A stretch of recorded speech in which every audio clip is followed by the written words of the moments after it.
Carl, thank you very much, and welcome to ESPN's Champ Week presented by Principal. This is the Phillips 66 Big 12 Men's Basketball Championship.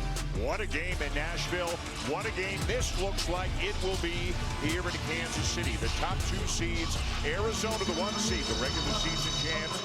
Houston, the 2 seed, and the defending tournament champs are here in the final.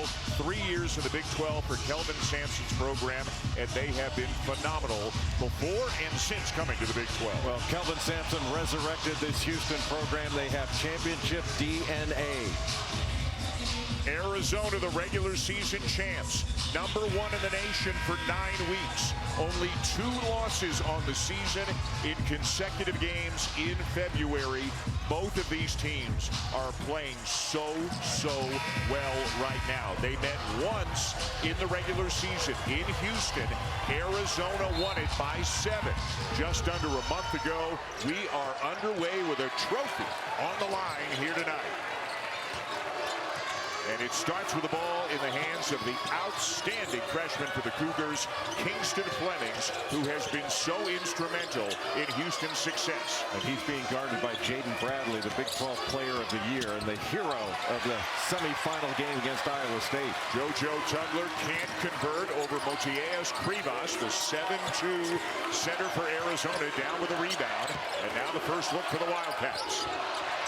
No double came when Krivas caught the ball in the post. Jaden Bradley, who hit the game winner at the buzzer in the semis to knock out Iowa State in one of the best games that's been played all season. Shot clock at 3. Too strong on the jumper, tipped up and in. I think it'll be Koa Pete. It was with the left hand. He just wedged Milos Uzan under the basket and jumped over him to tip that in. That was beautifully done. Look at the Houston starting lineup, including Flemings and Sharp, who combined for better than 32 points per game. Chris Sinak Jr. was outstanding in the semis against Kansas last night, but he just turned it over right here. Tommy Lloyd in his 5th season as the head coach in Tucson. He's got more wins in his first 5 years than any coach has ever had. More ranked wins, more top 10 wins. He would love to add a Big 12 tournament championship. Again, his Cats lost to the Cougars in this game, in this building, a year ago. Ivan Karchenkov, how good was he last night in their win over Iowa State? Ivan Karchenkov has had a fabulous tournament. He had 17 points, 5 assists, and 3 steals against Iowa State. He was brilliant. Kelvin Sampson, you can see after all he's accomplished in all the years, look how into it he is already. He told us today, when we asked him about, what does tonight mean to you? He said, it's a banner, and I like banners. He's very proud of the banners that he and his program have accumulated, and he'd love to add another one here in this game. And Arizona would like to get Braden Burries going early. He'll pick up an assist as Bradley knocks down a 3. Really good penetration around the top of the key. That drew 2 defenders. He could pass out of it. So Jaden Bradley got that rhythm jumper. Not the gaudiest regular season stats for Bradley, but the Big 12 Player of the Year and just a winning player, a great clutch player, as everybody saw again last night. Speaking of clutch, Emmanuel Sharp was the most outstanding player in this tournament a year ago, a senior who has done so much for this program over the years. That was a tough shot that he hit, and it looks like Mo Krivas picked up an offensive foul ducking into the middle of the lane against JoJo Tugler. That penetration by Burries made the play, and Jaden Bradley is playing beautiful basketball right now. And that was a tough shot. Great screen by Tugler, and then Krivas right there to put pressure on the shot. But because Emmanuel Sharp gets that thing off so quickly, he couldn't block it. Tobe Awaka has come into the game. Krivas went to the bench after that first foul. They lose some height, but that's about it. Awaka, a tremendous player, coming in off the bench. The Big 12 6th man of the year. They lose 7-2 in Krivas, but they bring in a guy averaging almost 10 rebounds per game in only 22 minutes per game. Well, Tobe Awaka, the 6th man of the year in the league. He only plays about 20 minutes a game, Dan, but averages right under 10 rebounds a game. Per minute rebounding, he's the best in the country. What a great matchup between Owaka and JoJo Tugler. Tugler at 6'8", 230. There's now a little bit of work. Sharp is doing something to get something off the bottom of his shoes, as now Arizona will inbound it. Again, Arizona won the only regular season meeting, and they were without Koa Pete and without Dwayne Aristo in that game. And they went into Houston and came out with a 7-point win. And now we got a foul underneath going against Sanak. Sanak got tied up with Tobe Owaka. One thing that Arizona is going to have to do in this game is they're going to have to make really good and quick decisions when Houston decides to come with a trap, whether it's off a ball screen or when they trap in the post. And when they trap a ball screen, if you try to throw over it, they're so long they can deflect it. Burries with an air ball. He had an off night last night. He's their leading scorer. Didn't make a field goal in last night's game. Milos Uzan with a floater that goes. Terrific job driving the closeout, and Uzan playing off the ball more often this year because of the emergence of Kingston Flemings. But still, he can score. Into Pete, the immediate double, as always, from the Cougars. The pass deflected out of bounds. Houston's defense so stingy. It's really difficult to throw over Houston. When they trap, you have to back dribble, not on that one because it's a post double, but when they trap out on the floor, you can throw around it. You could see what they did against Kansas last night, holding the Jayhawks to 25% from the floor and 47 points. In the quarterfinal, they held BYU, a very good offensive team, to 66. Burries another air ball, 2 shots, and he hasn't hit the rim yet. Almost like he's rushing a little bit. Uzan. Soft, but no, as it rolls off the rim to Owaka. This is a great rebounding Arizona team. Karchenkov to Pete underneath. And it comes down to Sanak and the Cougars. Arizona out-rebounds their opponents by about 10 per game. That's tops in the conference, one of the top in the country. And they usually dominate in terms of points in the paint as well. Sanak wide open, and he hits the 3, picking up where he left off last night when he scored 17 points. Really good job by Joseph Tugler out of that short roll. He turned it over the first time on that play, but gets an assist to Sanak Jr. on the second. 7-0 run Houston after Arizona scored the first 5. And I think we have a shot clock issue that Marcus Pettigrew, one of the officials, notices, and they are going to sort that out as we go to a timeout. Houston by 2 early. ESPN's exclusive presentation of college basketball is brought to you by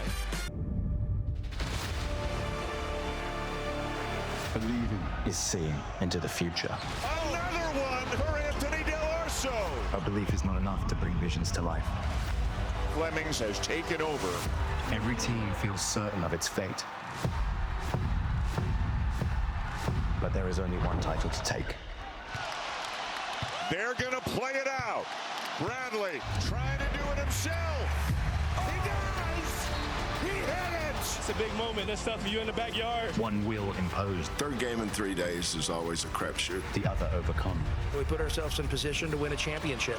That's key. Always dreaming about playing in tournament. This is their day. They just know. Confidence level is rising. With everything on the line, only one walks out to champion. Thanks to Charlie Cox from Marvel Television's Daredevil, Born Again Season 2, streaming on Disney Plus March 24th. 2 teams vying for a championship here tonight. 2 teams, Jay, plenty good enough to win a championship a few weeks from now in the NCAA tournament. Jade Bradley making plays. Kingston Flemings making plays. These are 2 great teams, and this should be a whale of a game. How about what that guy did last night? Anthony Del Orso, who entered the game last night as the 7th leading scorer, on the Arizona team had a career-high 26 points, and they needed every single one of them to beat Iowa State. Well, he's 6 of 9 from 3 in that game, and Tommy Lloyd was telling us before the game he's their best catch-and-shoot threat, and he wants him to take more of those shots. Like, don't worry about being a driver or a playmaker or shot faking. Take those threes. If you miss it, we rebound almost 40% of our misses, so that's just a pass to Tobe Awaka. Yeah, do what you do well, which is what Jaden Bradley did at the end of the game last night, Chris Bunham. It was one of those moments that he told me you dream about when you're a kid on the playground, be able to hit that game-winning shot. And for Tommy Lloyd, he said, I had trust in him. It's why I didn't call a timeout at the end when they're coming down the court. I saw that he had something cooking, and he just has that clutch gene. He scored or assisted in 10 of Arizona's last 12 points in. And Chris said one of the things Tommy Lloyd did as well was not bring a ball screen up to him because he didn't want it to get trapped. Just let Jaden Bradley go one-on-one. And it sent him to the championship game. What a big-time shot to win that ball game. And a great game it was. And Killian Torrey played great defense. Great defense. Here's Flemings, guarded by Bradley. The three won't go. Awaka with the first of undoubtedly many rebounds here tonight. Talk about a grown man rebound. Bradley, how did he get through there? Took a bump, put the brakes on, never lost his steps. And used a little English to get it off the backboard. 1 year at Alabama, 3 in Tucson. What a player he has been for this Arizona team this year. Now he just got called for a foul, but let's revisit his play at the other end. Well, Jaden Bradley getting downhill with a little bit of momentum. It was well defended on the initial action by Emmanuel Sharp. Usually that kind of contact is going to stop you dead in your tracks, but not Jaden Bradley. And Bradley does such a good job with poise of playing off 2 feet. When he makes a shot fake at times in the mid-range, he'll just stop, and you think he's going to go right up, but he'll let you fly by. Sharp knocks down a 3, and for Emmanuel Sharp, that is the 300th three-pointer of his career, all of it coming as a Houston Cougar. He doesn't have a high release, but incredibly quick release. He almost flicks it. That one inadvertently got kicked out by Awaka. Out to Pete, and now he finds Del Orso. Short roll, Pete driving, can't finish, got it back, and lays it in. A strong drive and a great second jump by Koa Pete.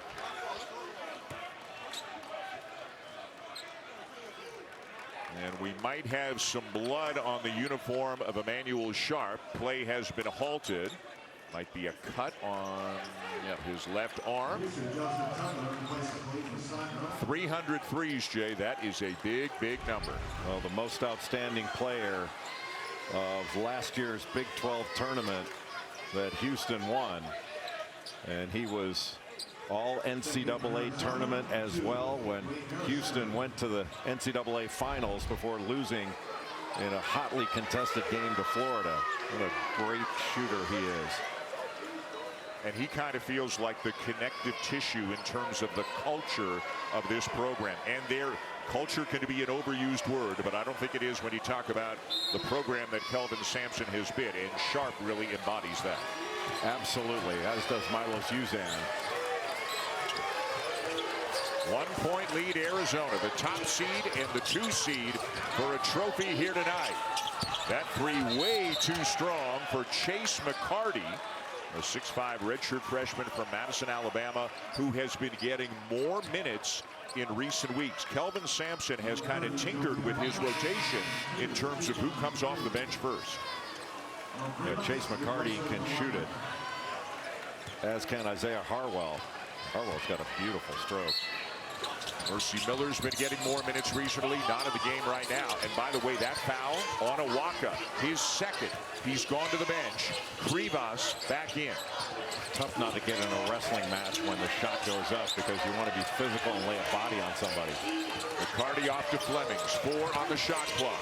The drive, the pull-up won't go. And the rebound to Bradley. The guards in this game for both teams are going to have to get down and rebound. You can't leave it all to the big guys. Houston, a very good rebounding team. Arizona, a great rebounding team this year. And Jaden Bradley is off to a hot start. Arizona does a really good job of finding their spacing after every pass, and Jaden Bradley spaced to that right corner and was ready to shoot when the ball arrived. Nice find. He's made both of his threes. He's got 8 of Arizona's 14. Step back Sharp. Around and out, and that's a shot he can make. It doesn't look like a high percentage look, but he's made that step back 3 more times than people can count, but not this time. There's not a shot too deep for Emmanuel Sharp. Bradley aggressively looking for his here in the early going tonight. And now Fleming's in transition. McCarty floater will go.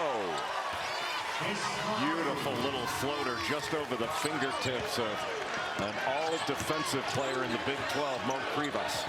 McCarty left the game last night after aggravating a pre-existing left wrist issue. Came back in for a little bit at the end and is clearly good to go here tonight. Houston switching ball screens. You can hunt matchups here. Sharp stays in front of Bradley. He finds Del Orso. Soft off the glass and good. The best thing Del Orso did there was come back to the ball to meet that pass. If he had waited for the pass to get to him, Houston would have taken it away. A starter a season ago, coming off the bench this year. He's had his ups and downs on the season, but last night was a night to remember for Del Orso. Kingston Fleming somehow lays it in. Fearless, and again, lobbing it up into the basket right over Krivas. First points of the night for Fleming's as expected, Jay. This one is very, very tight. It is tight and it is physical. Excellent find from Karchenkov to Bradley in the corner for the 3, and then Kingston Fleming's putting it up high.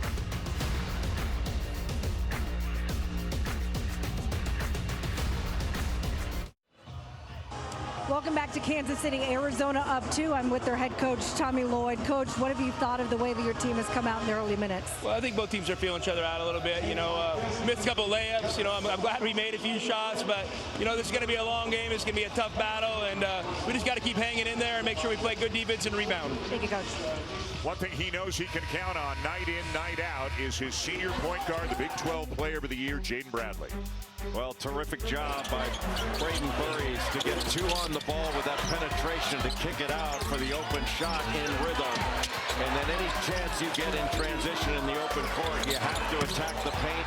Jaden Bradley did that, and on every pass, Arizona wants to find its spacing. And getting deep into that left corner, that right corner, excuse me, did it for Jaden Bradley. Off to a great start. Bradley sitting at the moment, so Braden Burries back in there and operating more as a point guard right now. And wouldn't Tommy Lloyd love to get Burries going again? He is their leading scorer on the season, but had an off night last night, and he has airballed a couple of threes in the early going tonight. Awfully difficult to get going against this Houston defense because it is so physical. Krivas surrounded, just keeps going and lays it in. Beautiful shot fake. Mo Krivas kept his poise in a crowd. And that's one thing to know. Krivas is 7'2". Tugler plays bigger than he is, but he's given up a lot of height. He is 6'8". Give up a lot of weight as well. A missed 3 from the corner by Sharp. And we get a foul on the Cougars. That will be on McCarty, his first. He'll sit. Sinak returns. When you help off Emmanuel Sharp, you always feel like you're taking a risk. You're going to dig down in the post, then you have to turn around and find him. And with that quick release, by the time you find him and get a hand up, that ball's gone. Burries had nowhere to go and had to pass it off. Koa Pete got his man in the air and draws the foul. That subtle shot fake gets Chris Sinak Jr.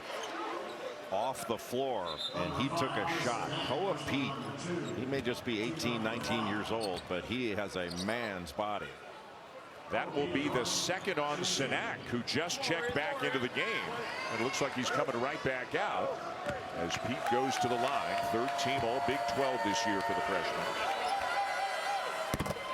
Tonight we've got the NBA on ABC, and it's a fun one. The Nuggets and the Lakers at 8:30 Eastern time.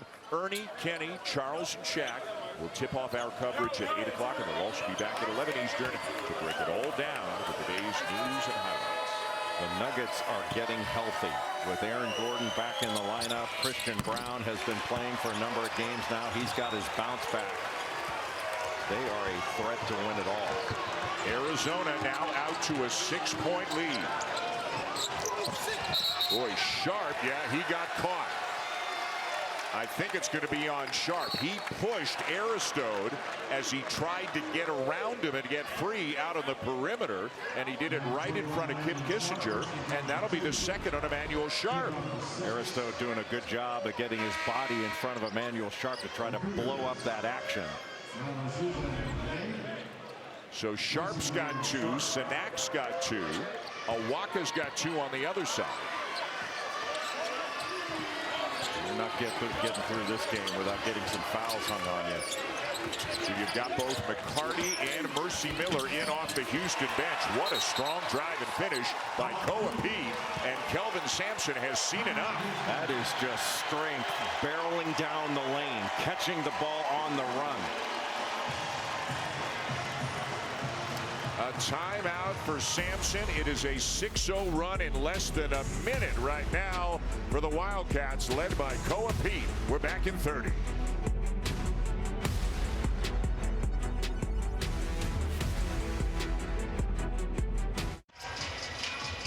We welcome you back to T-Mobile Center here in Kansas City. The Big 12 Tournament Championship game. The top seed Arizona, the 2 seed Houston. For people just tuning in, why has Arizona got an 8-point lead, right? Well, Arizona's been resolute to get the ball into the paint, and they've gotten 2 on the ball. They've passed out of it very well, and defensively they've been really good and good on the glass. You know, rebounding is always an issue when you play against this Houston team, any Kelvin Sampson team. But this is an outstanding rebounding Arizona team. Let me throw you this number, or these numbers about Arizona. In the regular season matchup between these two, Arizona had 38 points in the paint. In the quarterfinal win over UCF, Arizona had 38 points in the paint. In the semifinal win last night, Iowa State, I think you can see where I'm going, 38 points in the paint. And they've got 10 points in the paint to just 2 for Houston here in the early going tonight. When they are on, they don't need to make a lot of threes to beat you. They can dominate near the rim. And Houston only allows on average 24 points in the paint. So it's the classic something's got to give. Isn't it always the classic something's got to give? Fleming's double, finds Tugler, extra pass. Miller spins it up and in. Mercy Miller was just hiding behind the defense on the baseline and made a nice cut and a beautiful finish to get it to the other side of the rim. Again, a few weeks ago, Kelvin Sampson kind of shuffled his bench rotation a little bit. Miller getting more playing time. He's playing well as Aristode gets called for an offensive foul.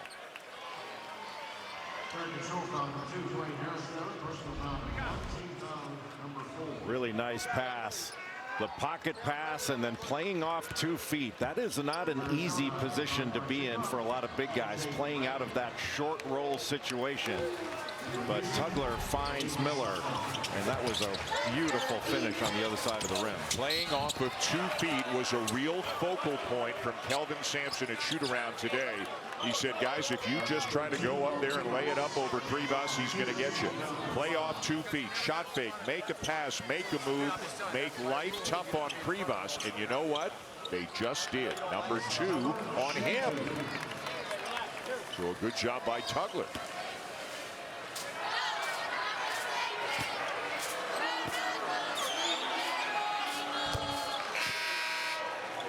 The lead down to 5. Coming up next right here on ESPN tonight, it'll be the championship game from the T. Rowe Price ACC Men's Tournament. Virginia and Duke. They just met a couple of weeks ago. The Blue Devils won by 26, but this is a different Duke team now. No Caleb Foster, no Patrick Gumba in this game. Duke still trying to win a tournament championship. They are a lock for a number 1 seed no matter what happens. But they would love to bring home a title tonight. Virginia trying to spoil that. Burries no. And Tugler tips it to Uzan. Burries had some time for that shot, but it's hard for him to find rhythm. So we mentioned 2 on Krivas. He's gone to the bench. Awaka back in into the game playing with 2. So Arizona in some jeopardy in the front court right now because of fouls. Waka will try to do everything he can to avoid picking up his 3rd. Tugler, left hand, and it goes to make it a 2-point game. That left-handed jump hook hit the heel of the rim. It just deadened it and fell in. 6-0 run, Cougars. Karchenkov the kick. Arizona able to turn the corner off some of these screens to get into the paint.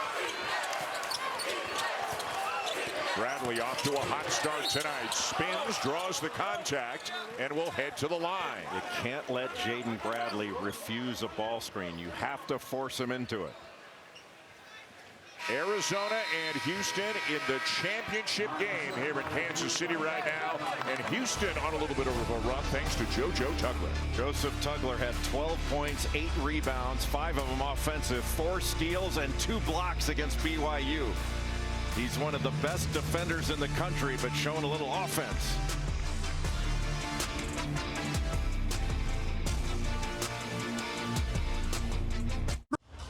Welcome back to downtown Kansas City. Houston trailing by 2. I'm with Kelvin Sampson. Coach, you called that timeout a couple minutes ago. What adjustments did you want to see from your team there? Well, their size is a factor. It's not necessarily their height, it's their width, their girth. They take up so much space. So we just went with a 2 big lineup, and now we got to get organized offensively. Thank you, Coach. Arizona does have a ton of size in the front court, but some of it is sitting on the bench right now. Krivas has 2. He's on the bench. Awaka's got 2. He's in the game. So Arizona's still big, but not quite as big, at least for the time being. Well, Houston has done a good job of handling when Arizona puts 2 on the ball. If they decide to trap a ball screen, they're playing out of that short roll. And JoJo Tugler has been a good passer out of that short roll. He's got 3 assists, and Houston has 5 assists on their 8 field goals. They have been doing a good job handling that pressure for the most part. And Bradley into double figures 12 minutes into this game. 1-2-1-1 3/4 court pressure. You slow the advance. That's less time you have to guard in the half court. 7 different Cougars have scored, only 4 Wildcats. It is Bradley and Koa Pete kind of dominating things offensively in the early going for Arizona. Uzan. The battle on the glass won by Bradley and the Cats. Burries, so good in transition, got bumped, and he'll shoot a couple. Those long strides at the end of that play and able to Euro right around the defense.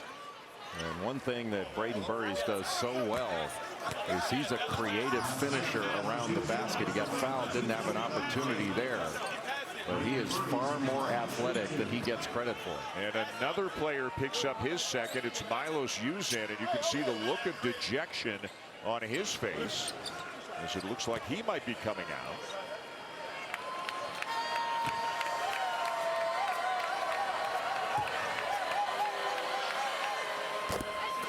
Burries knocks down the first. McCarty coming in, and Uzan was looking over. He knew it was him.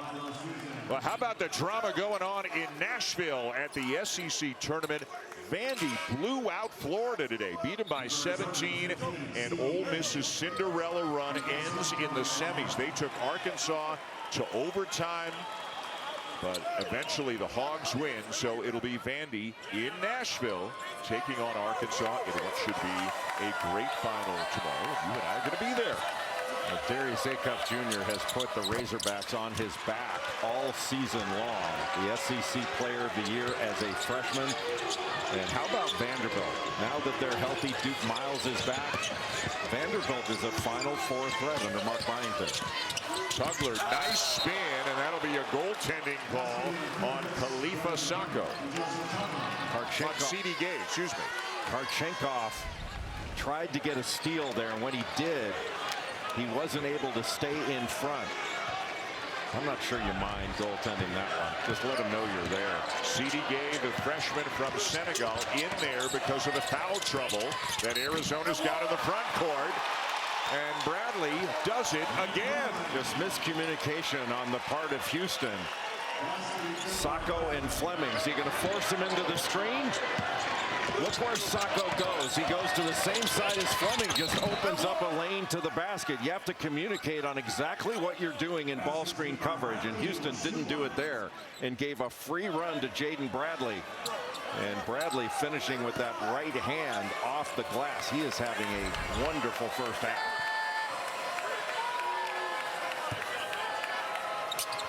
And one of the many really good things about Bradley, there are some nights where it seems he's needed most to just organize the offense, get everybody going, be a facilitator. Some nights they need him as more of a scorer, and Jay, he can kind of fill either role. He does whatever it takes to win. Tugler over Gay, again the left hand. JoJo Tugler having a night. Well, he knew he had a matchup he wanted, but it's how deep he got it that was important. Not this time for Bradley. Here come the Cougars, led by Flemings. Tugler slipped and grimaced, felt something. Now takes the feed from Flemings, and he's in a lot of traffic. Somehow got out of there. Now Fleming's trying to get him organized, taking matters into his own hands. And over the head of Miller and out of bounds. Not the kind of offensive possession you see very often at all from Houston. Well, you saw Kingston Flemings directing traffic to get a cutter out of that space where he could drive it. But JoJo Tugler was down on the low block. He was just driving into traffic. Houston's got 3 starters sitting on the bench with 2 fouls. Bradley, no look up to Pete. They cannot contain him in ball screen situations. It has been the Jaden Bradley show so far here tonight. Bradley on the defensive end taking Kingston Flemings. And how about Tugler getting into a go-to scorers mode, because that's what they need from him right now. He just went right into the chest of Pete. The pace picking up here in Kansas City. Pete swings it. A double on Burries. They take it out of his hands. Houston's doubles have not been as aggressive as they normally are. Good job by Mercy Miller. He is active on the glass. And he's a really good wing defender as well. Does whatever it takes out there. Big minutes for some bench players here for Houston in the first half, although a couple of starters are getting ready to check back in. Spacing not good on that possession for Houston. Miller hoists a deep one and knocks down a 3. Got a switch. Pete didn't get a hand up, and Mercy Miller knocks down a big 3 for Houston. The Cougars needed that one. Dad Master P in attendance here tonight, seeing his son bring him back within 2. Got Master P on one side, Mix Master Mike on the other. We're covered. Ivan Karchenko, a shot fake and a drive. Good defense by McCarty. Uh-oh. A neck ball. We led the nation in that. It stays with Arizona. How about Jaden Bradley on this play? Well, negotiated the pick and roll, got into the lane. And when you help up as Sacco did, you are opening up a lob. Got the switch. Mercy Miller knocks down the 3. That was a big bucket for Houston to stem the tide. They've made their last 4 shots. They've gotten it back within 2. Good job by some of the bench guys. Sharp and Sinak back into the game now, each with 2 fouls. Tugler has gone to the bench. A lot of space for Karchenkov. The follow goes for Awaka. Anytime you come over as Sacco did to try to block that shot, that opens up the offensive glass, and Tobe Awaka does not need an opening. He can create his own. Awaka had 12 and 12 in the quarterfinals, 10 and 10 in the semifinals. Flemings. And a bit of a late whistle, but a foul call will send him to the line. Fleming's got the switch with Del Orso on him, and how about that crossover right in front of Del Orso to get to the rim? What a big-time move by the freshman from San Antonio. Got the switch, right-hand dribble, crossover, and he's gone. Awaka challenged him, and Tobe Awaka just picked up his 3rd foul. Kelvin Sampson at halftime, I know, is going to have a lot to say to his team about their ball screen coverages, especially when they're going against Jaden Bradley. Awaka sits. Krivas has 2. He's on the bench. So Pete is playing the 5. And Ivana Karchenkov is really playing a small ball 4, which he can do. And he actually did a lot of against Houston a few weeks ago because Koa Pete didn't play in that game. Well, Arizona with 33 points. When you talk about Houston, it seems like an offensive explosion. They only give up 63 a game. That's 3rd in the nation, tops in the Big 12. Uzan back in. And Sanak sits. And now everybody trying to match up. Both teams have kind of unusual combinations in there right now. And everybody's trying to make sure they know who they're supposed to cover. Pete to the elbow. Wide open shot, and he left it short. Inside 4 minutes to go in the first half in a 2-point game. And Flemings followed up his miss and ties the game. Beautiful hesitation move and terrific second jump. Flemings, one of the best freshmen in the country, one of the best point guards in the country. As Pete is fouled at the other end. We are all tied up. 3:36 to go in the first half of the championship game. ESPN's exclusive presentation of college basketball is brought. Well, Jaden Bradley is having a terrific game. The hero of the semifinal game against Iowa State, making big plays down the stretch in clutch time, and he's been clutch this entire first half. Catch and shoot situations, taking advantage of miscommunication and ball screen coverage by Houston. Bradley, the Big 12 Player of the Year. He seems to make whatever play the situation calls for. And he plays with such great maturity and poise, even when facing a physical Houston defense. Bradley off to an outstanding start. Chris Budden was near the Houston huddle. Chris. Kelvin Sampson with some words of encouragement for his team. He's like, we got our legs under us. We're good. They're in trouble. But you guys got to play smart. You got to play disciplined. You got to do the things that I've taught you to do. Stop bailing them out on plays by fouling. Force them to finish shots. Chris, thank you. Koa Pete at the line, trying to break the tie. Pete's 9th point of the game already. He's got 4 rebounds. 3 of them, Jay, have come at the offensive end. Well, he has played strong from the opening tap. And to Chris Budden's point, I mean, Houston's scoring on their end. I mean, they're shooting 54% as long as they don't turn it over. They're getting some good things on the offensive end. Both teams playing with somewhat smaller lineups right now. In Arizona's case, it's because of foul trouble. Flemings penetrates. Good job by Pete to slow him down. Just a clear out. They overloaded the left side. Uzan. The tip, no. Miller runs it down, but he's out of bounds. Miller plays so hard. Kept that ball alive, coming from the left side to the right to try to get that offensive rebound. A rematch of the championship game of this tournament a year ago. Houston to beat Arizona. This is Houston's 3rd year in the league. Arizona's 2nd year in the league. Arizona winning the regular season title by 2 games this year over the Cougars. Bradley double.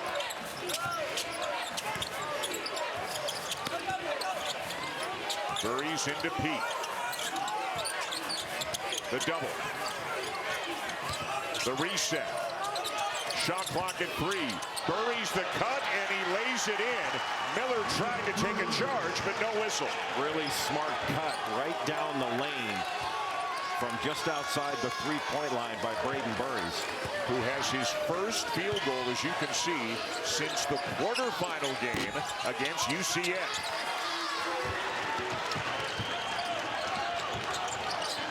Karchenkov brings it over.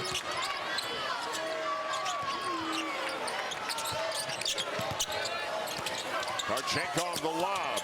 Pete the catch. Buries the 3. Got it. What great inside-outside interaction. Karchenkov didn't hesitate to throw that ball over the top to Pete, and he looked immediately to the three-point line. That's great ball movement. Big shot for Burries, and Koa Pete having a big night. That's his second assist to go with 11 points and 4 rebounds. You play against Houston, you want to move the ball and put them into chase mode. How about Pete staying in front of Flemings? Koa Pete getting it done at both ends. Shot clock running down. Miller with a strong finish.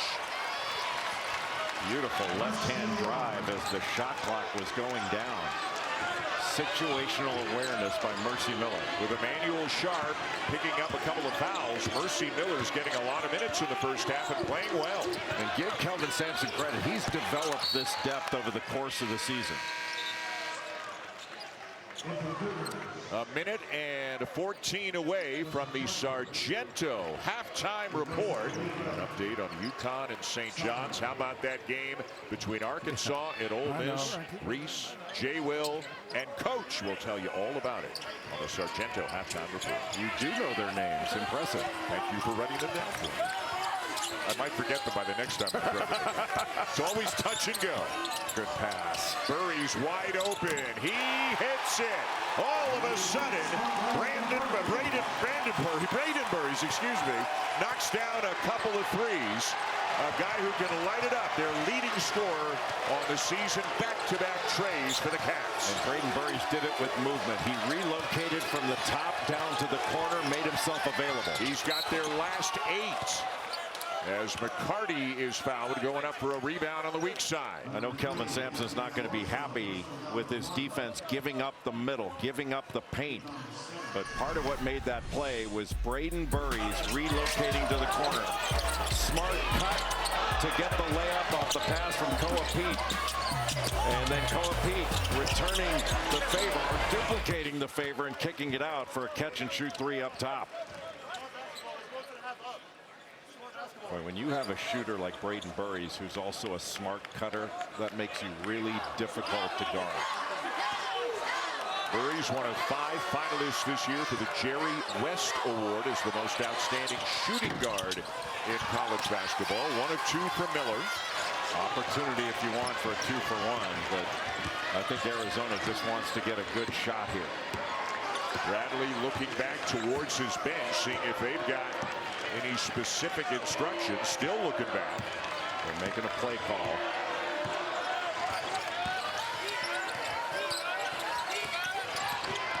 Burries has to avoid Tugler. Tough shot in some traffic, and all of a sudden he is feeling it. He got bumped, but that bump came from the Koa Pete screen of Mercy Miller, just screened him right into him. He's got Arizona's last 10 points. And they've got an 8-point lead.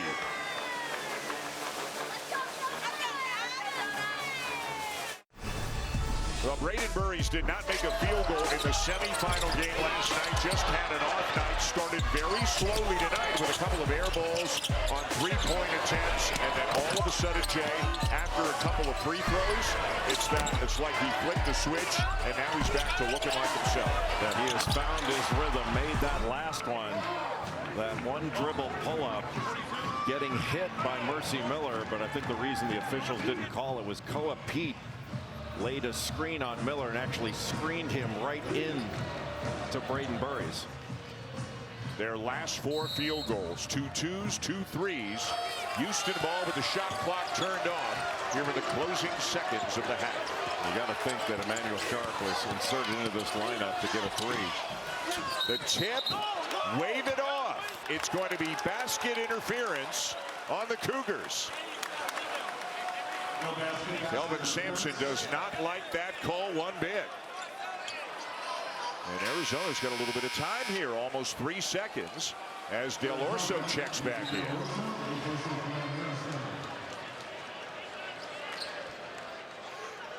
Kelvin Sampson was asking for a foul. I don't know if they're going to take a replay here, but he felt like Flemings got fouled when he went up. Perhaps challenging the basket interference call. I think Tommy Lloyd is asking for an explanation of exactly what was it that Kelvin Sampson wanted right now. And it does look like Marcus Pettigrew and Kip Kissinger, Doug Shermans as well. The previous play has been challenged by Houston. So Calvin Sampson is basket interference, challenging the basket interference call. If they overrule it and this is successful, it'll be a basket. Ooh. I don't know how you judge these. These are tough. Do you think it came out of the cylinder? Well, it was out of the cylinder, but if it's over any part of the cylinder, I think that's still up there. I think that's going to be upheld. A great effort by Tugler, but was the ball still over the cylinder to any extent? Now he can take it from outside the cylinder and put it in over, obviously, but I think this is going to be upheld. That looks like it's part of the ball is still over the front of the rim. And because the call was basket interference, you need clear and convincing evidence to overturn it, and I don't know that they have that. I don't think they do. Yeah. Hard to tell from that angle. After review, the play has been deemed an unsuccessful challenge. Houston number 11 had his hand over the ball when the ball was over the cylinder. Houston is out of challenges for the rest of the game.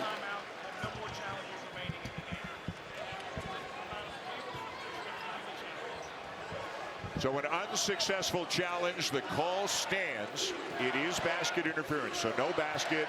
They can't challenge anymore. They lose a timeout as well.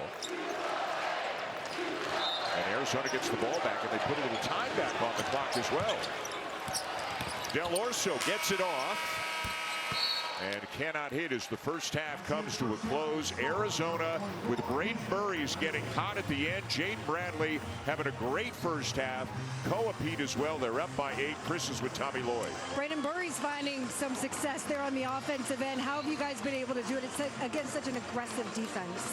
Well, I mean, on the offensive end, we got in the bonus. That helped, and then Burries knocked down a couple threes. You know, they're a really good defensive team, so anytime you can make an open shot, I feel it's quite a relief. What do you guys need defensively in the final 20 to come away with a championship? To me, they kind of went to their ISO game there a little bit, so we got to do a better job individually guarding some of their tendencies of playing clean without fouling. And if they miss a shot, we got to find a way to get a rebound. Thank you, Coach.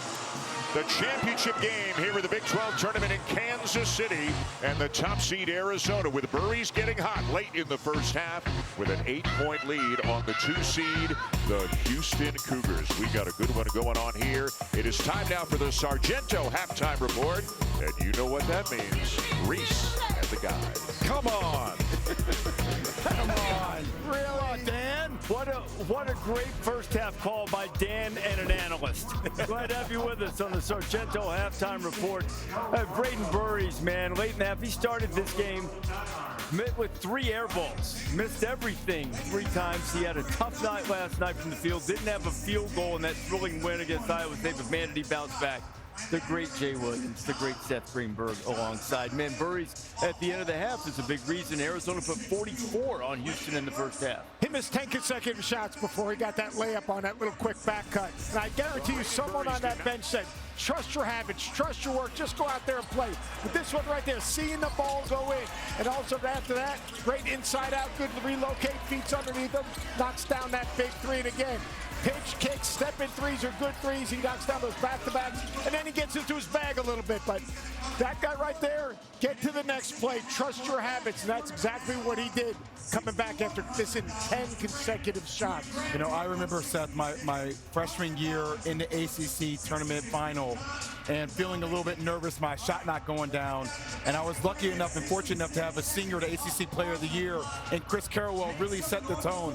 And that's what Jaden Bradley has done in this game, scoring 13 points in the first half. Not only did he call game last night against Iowa State, made 2 critical shots down the stretch, considering the game winner, but a guy who understands time and situation and rhythm, made a 3. Seth, we talk about him loving to get to his right hand, but he got there at will.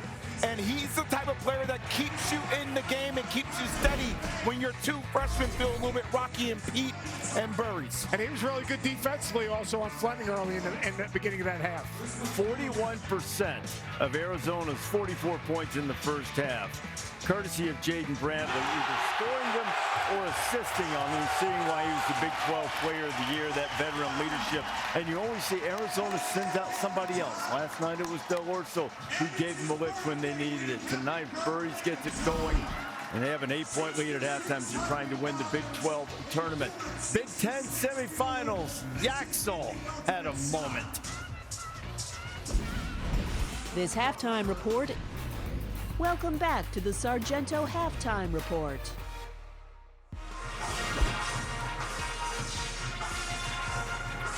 Big East championship game in Madison Square Garden. My goodness, St. John's scored 40 points the last time they met UConn, missed their last 24 shots. Of the first 24 they took in this game, they made 14 of them. And they have a big lead. Wisconsin and Michigan in the Big Ten semifinal day, tied up late. Yaxel Lindeborg. That is a return on investment. He makes the biggest shot of the day. 10 points in the second half. The best player steps up in the biggest moment. 68-65. It'll be Michigan and Purdue for the Big Ten title tomorrow. Ole Miss and Arkansas. Stop the ball, stop the ball, stop the ball, stop the ball, stop the ball. Nobody's going to stop the ball. They did not. A.J. Storr went end-to-end in the 15 seed. There are only 16 teams in the conference. Ole Miss pushed it into overtime against Arkansas, the 3 seed. Ole Miss had lost 12 of its last 13 regular season games. They kept fighting. 1-point game late. Darius Acuff didn't have the greatest shooting game, but he made clutch baskets when he had to. A.J. Storr had every answer in the world. And there was a better look at a 3 that Ole Miss got with a chance to tie earlier. They had one more, didn't get it done. And it will be Arkansas going to the championship game against the hometown Vanderbilt. I'm going to tell you, Florida started feeling itself a little bit, and Vandy put them back in their place. I love this backcourt with Vanderbilt. Duke Miles gets healthy. Tyler Tanner combined for 35 points and 15 assists in this smackdown. And how about Jalen Washington giving him some size up front? He was at terrific. 17 in that game. He was huge. North Carolina transfer was big. Vanderbilt in the conference championship game against Arkansas. Burries to the Big 3. Arizona's up.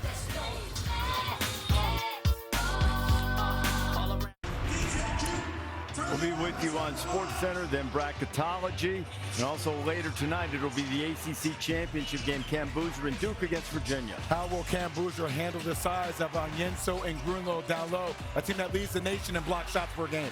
Last time these two teams played, Virginia 35 under 55 shots from the 3. I could tell you a fact that they are going to play downhill, not settle, attack, and make Cam Boozer defend. Duke was at full strength, but the Blue Devils blew them out in the meeting just a couple of weeks ago. Now, our game here in the Big 12 championship game, Arizona has an 8-point lead on Houston. What type of adjustments in the second half? I would say for Houston, for Kingston Flemings, hey, they want to blitz that ball screen set, let them come up and blitz it, pass it, get it back, kind of rescreen, off and rescreen. Emmanuel Sharp's got to come in and make a couple of shots, but Arizona, pound the paint, pound the glass. That's how you win this basketball game. Teams headed back on the floor. Dan and Jay will have the second half. This has been the Sargento Halftime Report.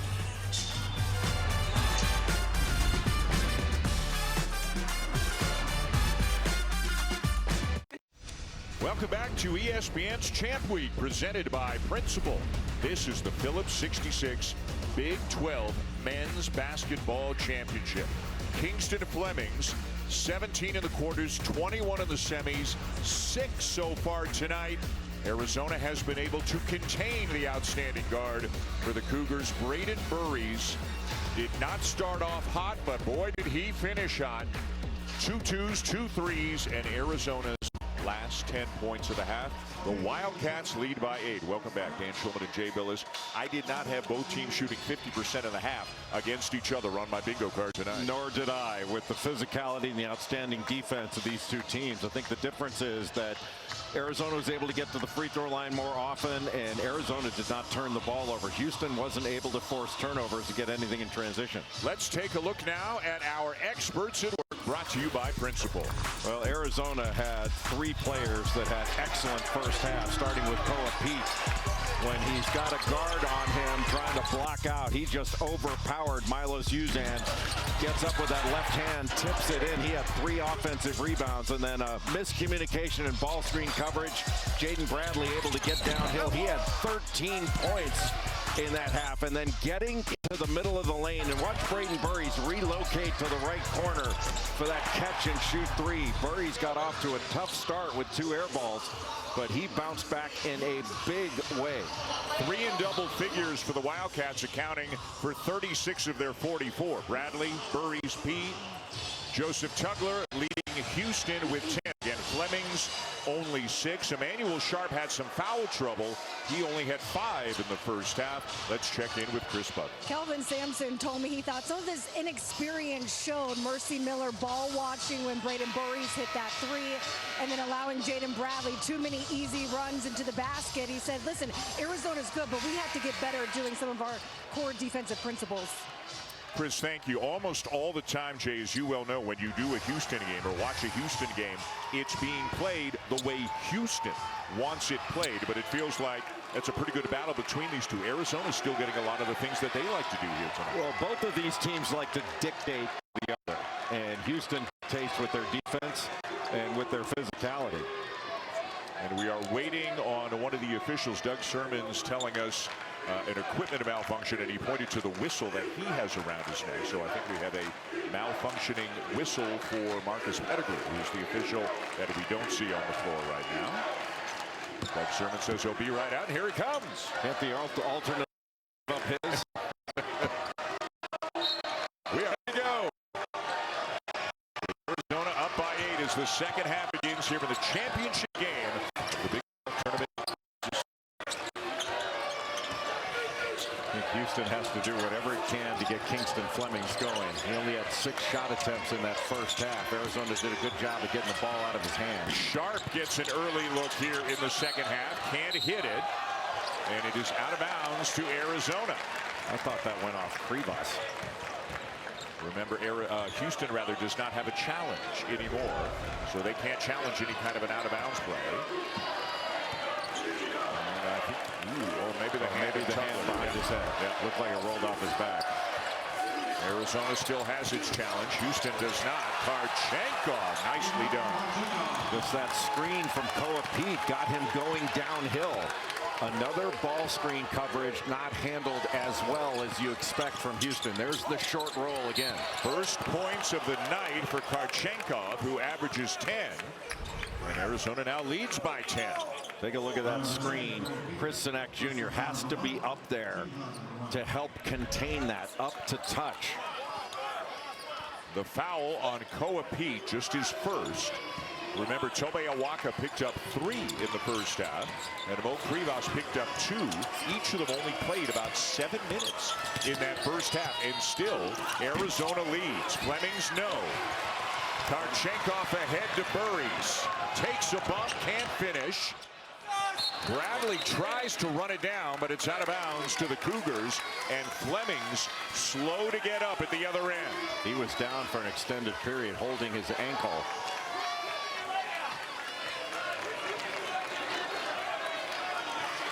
And we can see from the motion there from Doug Sermons, him saying to Flemings, you're kicking your leg out on the shot. And you could see he did there with the right leg. So Sermons didn't call it on him, but said you got to stop doing that. Tugler into Krivas, got it back, and Pete got it. What a recovery by Koa Pete.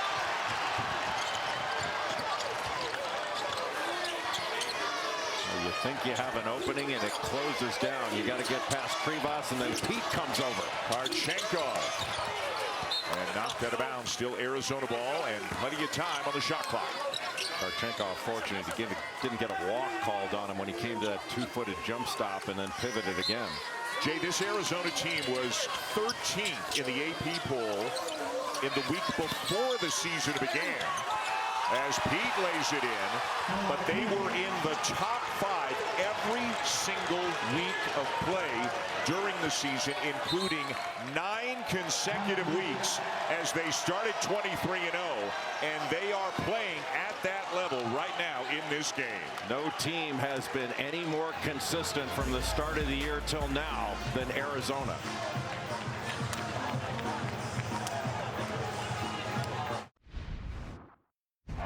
Ticking clock. They're going to play it out. Chanting crowd. All around you, they're screaming at the top of their lungs. But the voice inside your head is whispering.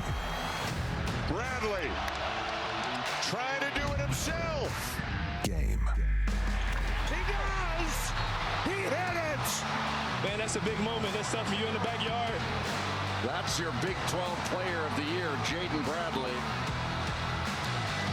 And when you're in the backyard, you don't have 20,000 people in the stands, and Killian Torrey playing a great defense on you. But what a play Jaden Bradley made, the Player of the Year in the Big 12. And think of all the other great players in the Big 12 this year. Bradley gets that award, and Bradley has been great tonight. Arizona with its largest lead of the game right now. Sanak draws a foul on Pete. That'll be his second. Chris. He drew a foul, and he drew the irritation of Kelvin Sampson during that last timeout, talking about there's a lack of sense of urgency. He was telling him, like, you get one more possession. If I don't like it, you're coming out. And Kelvin Sampson, he can be tough on his players. They love him. You know, if you're going to Houston, you're going to get coached hard. But Sanak is a freshman, Jay, just loaded with ability. We saw it last night, really, in the first half. He was the best player on the floor in the first half of their win last night against Kansas. We had 10 points and 7 rebounds against BYU, went 5 of 6 from the field, and then turned around, had 17 points and 14 rebounds against Kansas. He was outstanding. Just missed a couple of free throws, though, so it is still a 12-point game. Rivas. And Bradley may be shaken up after that collision with Emmanuel Sharp. Holding that left wrist. And this is a concern tonight and beyond, obviously, for Arizona. Hopefully this is something minor. Bradley walking over towards Tommy Lloyd. And he is going to come out of the game holding the left wrist. The whistle did blow, so it is the third on Emmanuel Sharp, but Jaden Bradley has come out of the game and has walked into the tunnel and toward the locker room.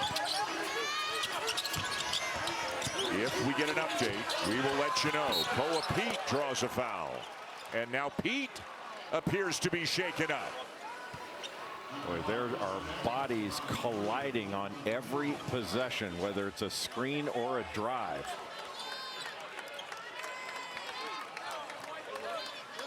Maybe the left leg for Koa Pete, but boy, every Arizona fan here in the building and watching at home has to be awfully concerned seeing Jaden Bradley head to the locker room holding that left wrist. With Bradley out, that's going to give ball handling responsibilities to the freshman from San Bernardino, California, Braden Burries. That foul on Chris Sanak, his third. He's out, and Khalifa Sacco is into the game for the Cougars. And given what happened in the first half, I think you're going to see Arizona put Sacco into ball screen situations and see if he can process those. 13-point lead. Flemings. And Sacco may not have been looking in time to know that pass was coming. A difficult pass to expect Sacco to catch and then make a move. It looked like Flemings had that elbow jumper, which he is so good at. He keeps it alive. And then he loses it to Burries. And now it's going to be a held ball. It'll stay at this end of the floor with Arizona. Sacco and Burries still kind of in a scrum for that basketball. There's nothing in the rule book that says you have to let go, and Braden Burries wouldn't let go. Just trying to send a message. Both of them are.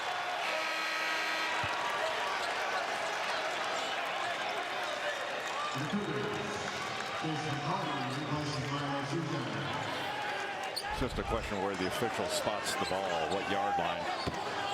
They're almost in field goal range. So it is Arizona ball. Milos Uzan just went to the bench. Mercy Miller, who was really good off the bench. No, forgive me. It is Chase McCarty who has come into the game. with Uzan going to the bench. Here's a drive by Burries, blocked by Tugler. There's a foul. I don't think it's on Tugler. And now Burries is down.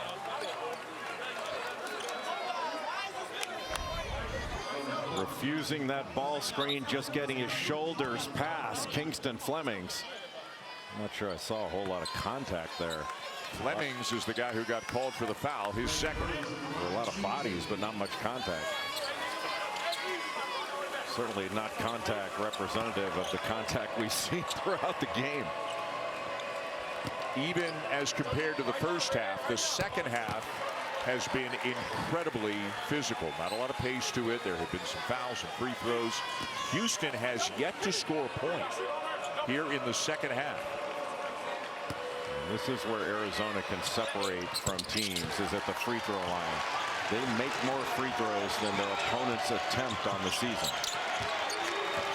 Biggest lead of the game now by 15, and it's been a long time since Arizona lost a game when they had a lead of this size. Sacco back out to Sharp. Can they get him loose for some threes? McCarty will hit one. The ball reversal made the play. Karchenkov was in the lane, had to recover out to McCarty, but the ball moved faster. McCarty, a guy who made 6 threes in a game against Oklahoma State 1 week ago in their regular season finale. Into Pete, who's had a terrific night.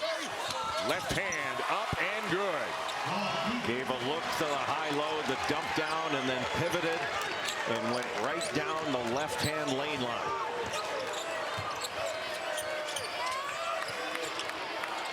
That strength of Koa Pete is just so impressive. Flemings into Sacco, helped by Krivas. Tugler swings it, and it's thrown behind McCarty and out of bounds. And Arizona with a 14-point lead. Koa Pete having himself a night, scoring, rebounding, dishing, defending, doing a little bit of everything for the Wildcats right now. They're up 14. ESPN's exclusive presentation of college basketball is... Well, on the scoreboard, things are going very well for Arizona right now, but the biggest story really is the fact that Jaden Bradley has left the game with what appears to be a left wrist injury. Here he comes. This is live right now out of the tunnel, and the Arizona fans see it. They are getting on their feet behind the bench. You can see he's got that left wrist wrapped right now, but hopefully, Jay, I mean, obviously he's in some discomfort. We could see that, but hopefully the fact that he is back out on the bench means that it is nothing too serious. Certainly hope so. He's so valuable, not only to college basketball, but to this Arizona team. And we have seen so many good players on so many great teams already sidelined with injuries. Chris, do you have more? And while Jaden Bradley was back in the locker room, they did x-ray that left wrist and hand. X-rays came back negative, and he's good to go. Appreciate it, Chris. And every fan of the Arizona Wildcats watching around the country on TV just said, whew, because he is the leader of this team. Again, the Big 12 Player of the Year, and it's not necessarily because of gaudy numbers, but he is what makes them operate at their highest level. Arizona's done a terrific job in this game of cutting off of pressure. And that was an outstanding cut by Koa Pete to make himself available when there were 2 defenders on the ball. 1 of 2 for Pete, a 15-point lead. Where can Houston find some offense? They've got 3 points in 4.5 minutes in the second half. Well, they haven't generated any offense off their defense, which is unusual. I'll tell you what, if Flemings keeps kicking it to an open McCarty, that'll help. Well, when you help off the ball side corner, that oftentimes opens up catch and shoot threes, and Karchenkov helped in on the drive and then couldn't recover in time. Their 6 points here in the second half are on a pair of threes from Chase McCarty.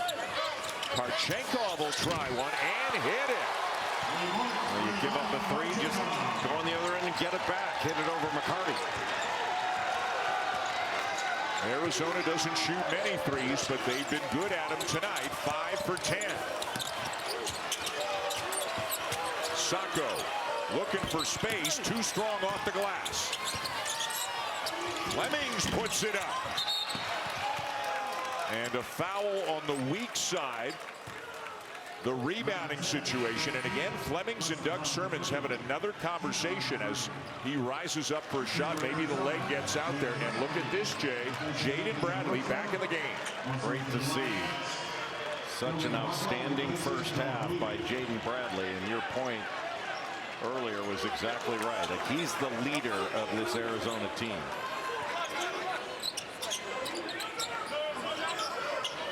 So he wound up missing just about 3 minutes. The way he went into the locker room, sure didn't think he'd come back out that quickly. A good switch by Arizona to pick up Emmanuel Sharp off that cut on out of bounds underneath. And you can see Tugler did not want to go on Krivas, just giving up too much size. Can Flemings or Sharp get going? Tugler will go at him here.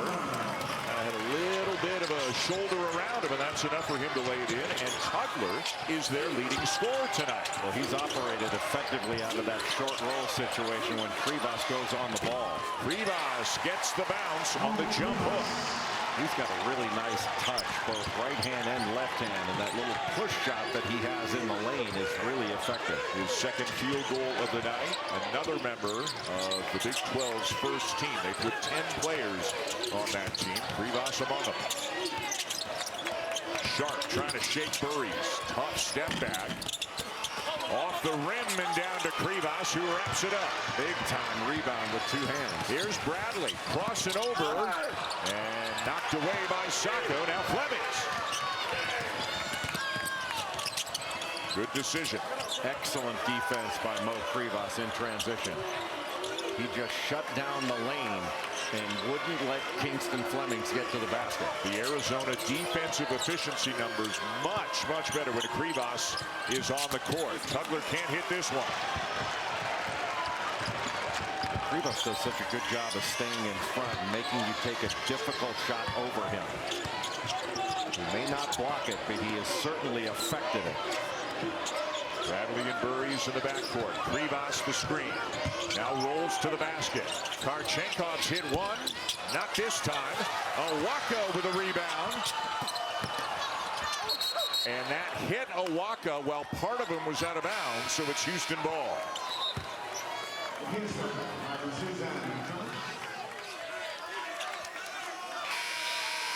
Dwayne Aristode is going to check in for the Wildcats. It'll be Karchenkov coming out. Del Orso coming in as well. Flemings will sit for Houston. McCarty goes out. Miller and Uzan back in. Milos Uzan needs to be more aggressive on the offensive end. He can generate some buckets on the offensive end. He needs to start looking for his offense. Well, how about the 3 guards? Flemings, Sharp, and Uzan. They average about 43 points per game between them. Tonight, they've got 13. Well, the help side defense, and especially the big guys stepping up in screening situations, has been really effective for Arizona. Some room for Sharp. A big shot for the Cougars. Del Orso tried to run him off the three-point line, but it was just a sidestep into that 3.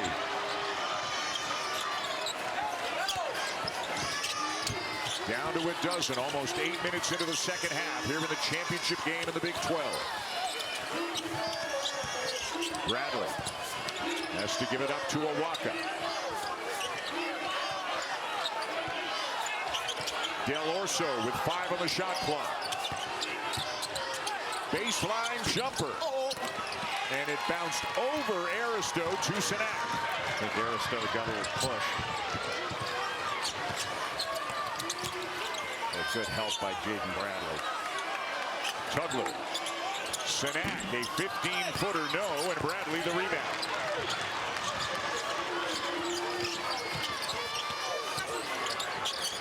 Houston beat Arizona in this game last year. Arizona trying to win the championship this year. As Bradley lost the handle, got tied up, and the possession arrow will give it to the Cougars. 59-47 Arizona, second half here in Kansas City.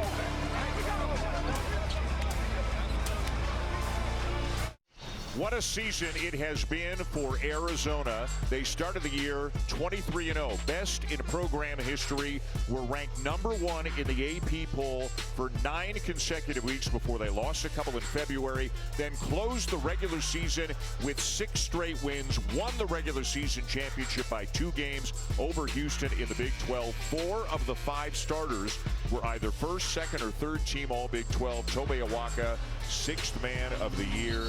Tommy Lloyd has himself a powerhouse. Well, he's intentionally built a great program at Arizona and took over for Sean Miller, who did an outstanding job with the Wildcat program. You think back to Arizona being guard U.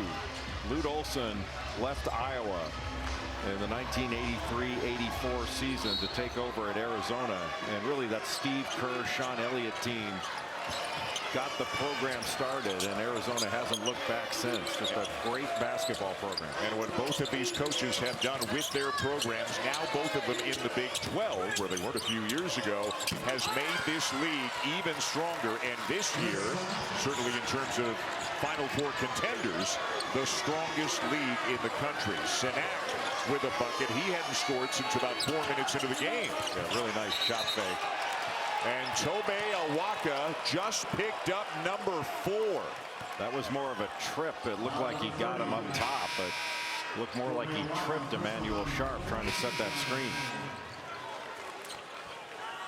And got tangled up. The foul on Awaka, who has really been limited tonight in terms of minutes played because of the foul trouble. And those are the cheap ones you don't want to pick up. So Pete and Krivas in the game up front. Pete's got 3, Krivas has 2. Arizona's been very smart in handling these guards. They get 2 on the ball, and then if JoJo Tugler has to make a shot, it's a tough 2. Tugler leads him with a dozen, couldn't hit there, tipped into the backcourt, and Sharp brings it over.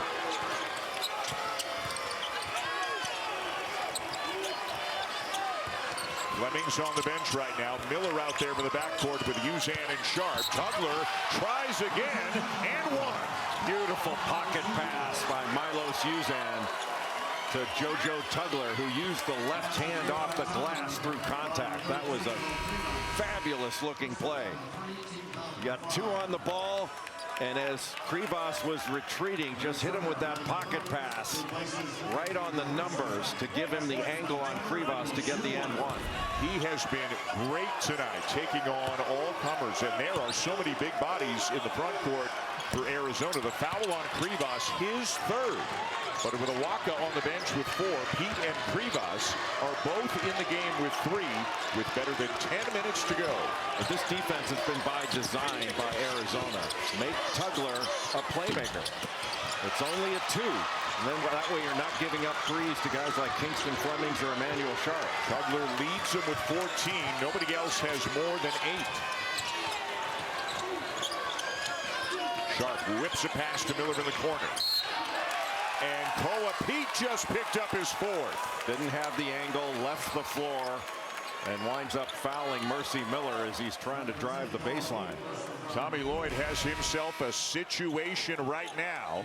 Awaka's got 4, Pete's got 4. So Koa Pete's going to the bench. Del Orso's back in, and that pushes Karchenkov up to the 4 spot, which he can and has done at times this season. Just makes you a little bit smaller. Rebounding's going to be an issue. Boy, how this game has changed in the last 3 minutes. Houston on a 7-0 run, and the Wildcats have some foul issues.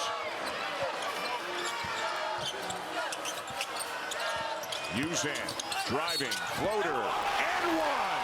I think he's the guy that needs to start taking over. He's got game off the dribble. He can shoot it. Milos Uzan had a fabulous season last year. He transferred in from Oklahoma.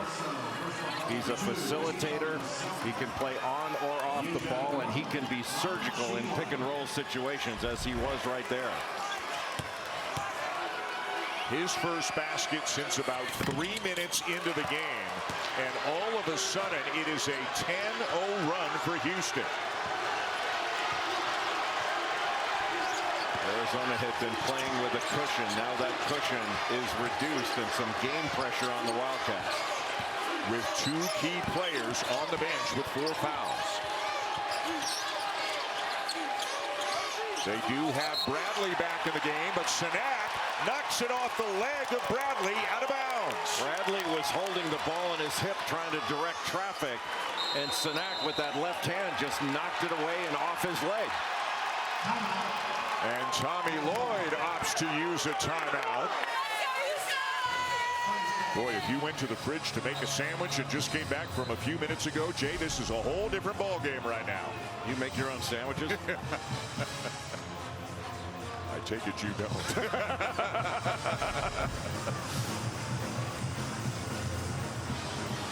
A 10-0 run at the same time as they have gotten a couple of important players on Arizona into foul trouble. How have they done it? Well, they've done it by not giving up, but a great shot fake, and then another great shot fake. Emmanuel Sharp with the side step got the 3, and then the beautiful pocket pass for Milos Uzan. And Uzan with the great crossover to get into the lane, drew the contact, and completed the play. He is great at that driving floater from about 7-8 feet out. 10-0 run in the last 3-10 for Houston, trying to repeat as Big 12 tournament champions. This is where those early morning workouts on the Versa Climber, all the adversity that Kelvin Sampson creates in a Houston practice or a workout. It's for these type of situations. Kelvin Sampson wants to know who he can trust when it's tough. Sanak misses the 3. And we've got a Houston foul as Krivas is down. Mercy Miller is getting the foul, and Krivas looks like he took a shot to the face. It looked like it was head-to-face contact when Mercy Miller was chasing after that ball.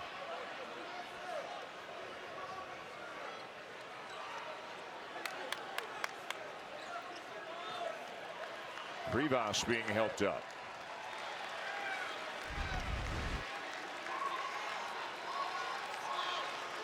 Shoulder, yeah.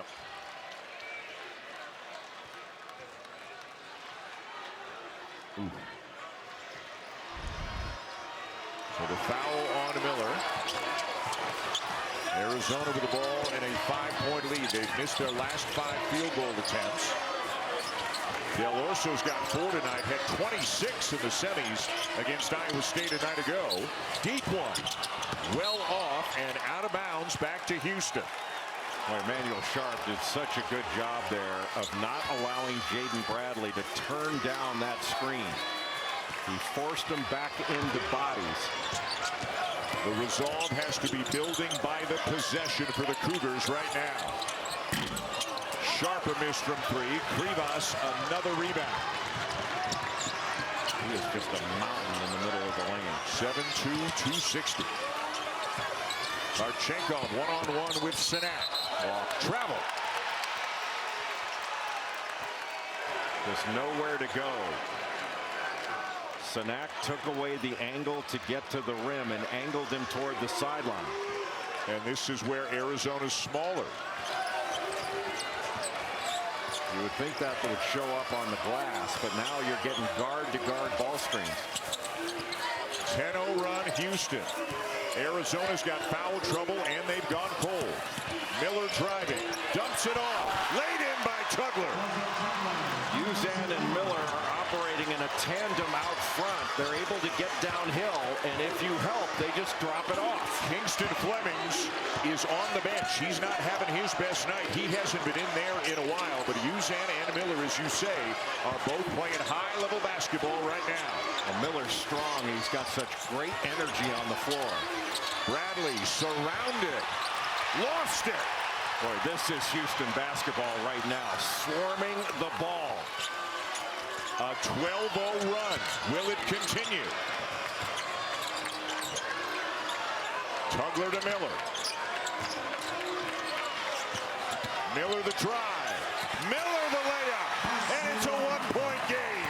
Houston is just punching the paint, getting angles and getting downhill and putting so much pressure on this Arizona defense, and there's only one big guy in there to protect the rim, that being Krivas. Awaka and Pete each on the bench with 4. How about the fight of this Houston team?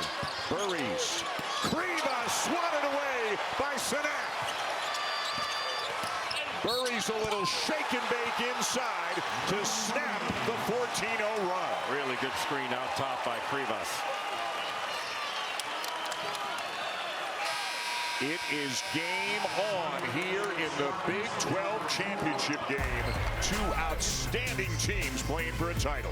Well, getting downhill, that forces Krivas to come over, and that opens up the drop-off to Joseph Tugler. And then getting downhill with the right hand, Mercy Miller. Chris Sinak, not in my house.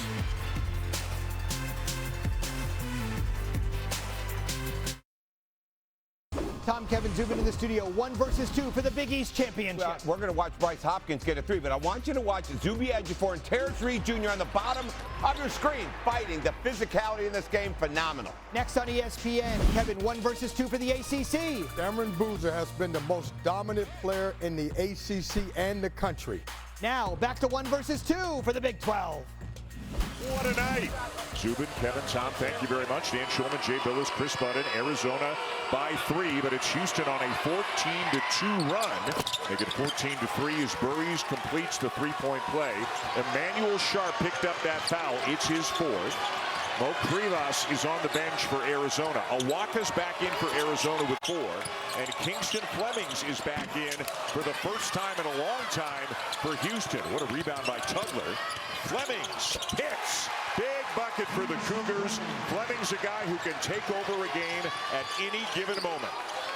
Houston is getting into the paint. One of the reasons Arizona not as big without Koa Pete on the floor. They have not had 2 bigs in the game together, which is how they normally play for a long time because of the foul trouble tonight. Chris Sinak Jr. really moving his feet to stay in front of Karchenkov. Burries can't get by Flemings. Karchenkov banks home a 3. Are you kidding me? That's when you know it's your night. That was more of a throw than a shot, and Sinak put great pressure on it. Boy, after Houston has really been dominating things for several minutes, Karchenkov banks one in, all of his 8 in the second half. Tugler has been outstanding tonight. He's got 18. He has been a short roll wizard.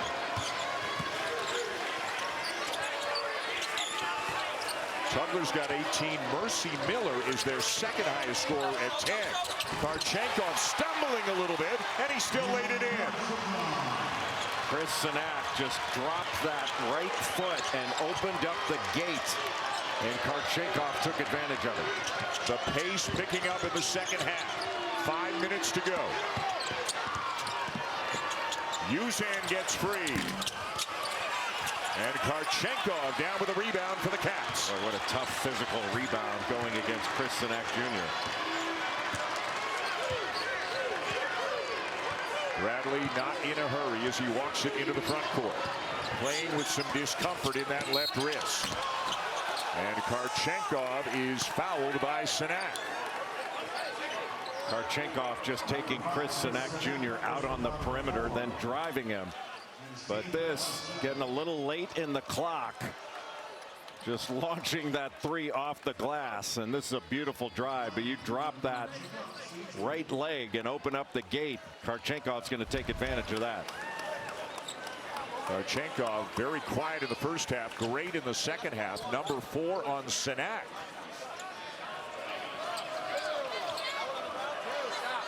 So let's see if he comes out after this first free throw. You would imagine McCarty is getting ready to check in. Karchenkov adds to his totals, and it is Sinak coming out as we go to Chris. In that last time out, Kelvin Sampson wrote a message on his whiteboard and held it up. It said 10 straight stops. He reminded his guys, we are in this game because we are playing our style of ball. Let's continue to do that. I like the shot selection on the offensive end. Let's remember to keep driving to the rim. Chris, thank you. As you said a few minutes ago, Jay, something to the effect of this is Houston basketball. Now, Arizona seems to have stemmed the tide a little bit. It is back to 7.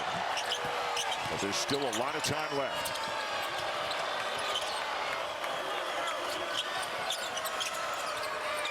Tugler to Miller. McCarty the shot fake. The long 2 is well short. That was a good shot fake, just not a good shot.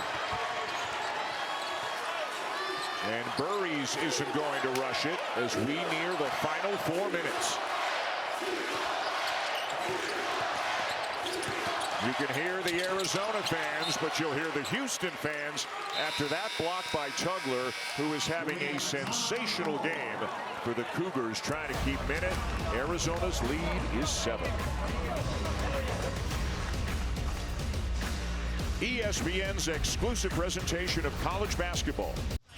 They're playing for a trophy here in the Big 12. They're playing for a banner. They're playing for a championship. Dan Schulman, Jay Billis, Chris Budden as well. Jay, whoever wins it will have earned it here tonight. No question, and you're going to earn it from the foul line. And that's really been the difference in this game. Right now, Arizona is plus 11 from the foul line, with a chance to increase that as we go down the stretch. Arizona makes a living at the foul line. They make more on the season than their opponents attempt. Remember that 14-0 run that Houston was on? That got them within 1.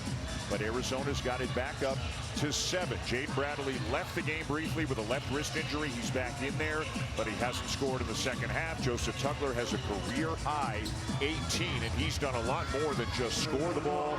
A 15-point lead got down to 1. Now it's back to 7 with just under 4 minutes to go. And you have to think that Arizona, with Cole Pete back in the game, is going to look to go inside. They go to Pete right away, and he converts. Just gave him an isolation on the left side and cleared out on that out of bounds underneath. This is the first time in a long time Tommy Lloyd's had 2 bigs in the game together. Krivas and Pete are in there. And there's an example of their effectiveness. Kingston Fleming's driving down the right side, and he runs right into Koa Pete and Mo Krivas. That's a lot of man you're trying to score over. Pete has it taken away by Sharp. 1-on-1 with Bradley, and a foul, and 2 free throws coming for Sharp. Houston was not able to turn Arizona over in the first half. I believe they only had 2 turnovers, the Wildcats did. In the second half, a much more aggressive defense for Houston. And the rare, at least in this game, run out that leads to a couple of free throws. And boy, Emmanuel Sharp earned those. It's a heck of a tackle. Sharp's first trip to the line tonight. And you're looking at the #1 free throw shooter in the Big 12 during the regular season at 89%. Got an unusual release on that shot, but he repeats it. Into double figures. The deficit is 7. Bradley off the ball. Burries brings it up. Tarchenkov has been big for Arizona here in the second half. Well done by Kingston Fleming to stay in front on that right-hand drive. Sadak slows down Bradley. Shot clock at 7. Burries. He's going to have to put a shot up. And he banks it home. Their second bank shot in the second half. Yeah, the backboard has been kind to Arizona. First it was Tarchenkov, and then Burries. Tarchenkov's was a 3. John Wooden would be proud. So it's a 9-point game, 2.5 to go. Tugler follows it up a second time. He's got 20. That's a career high. When you go to block a shot, somebody's got to crack down. Otherwise, it's offensive rebounding for Joseph Tugler. And that second jump is impressive. How quick did he get off the floor? Houston beating Arizona in this championship game a year ago. Arizona trying to get back at them here this year, and they are 2 minutes away, but here comes Flemings. Have to have a score here. Sharp can't hit the 3, and a rebound for Krivas. Arizona doesn't have to be in a hurry right now. And Bradley knows it. 1:40 to go. Shot clock at 15.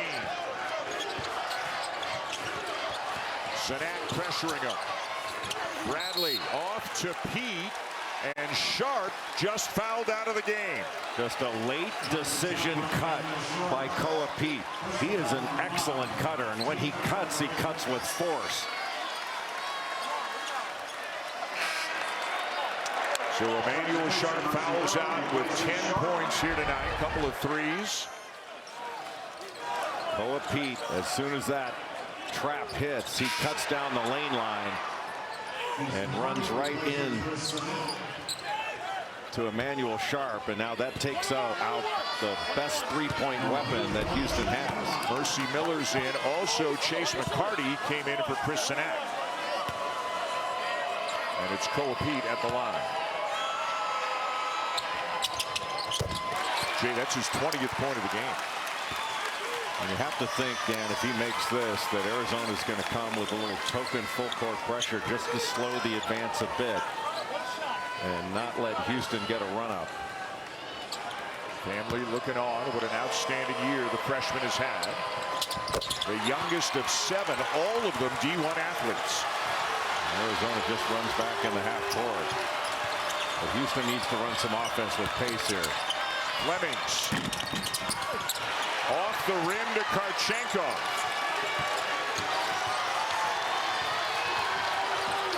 Bradley gets it over, picks up his dribble, finds Pete, and Pete is fouled.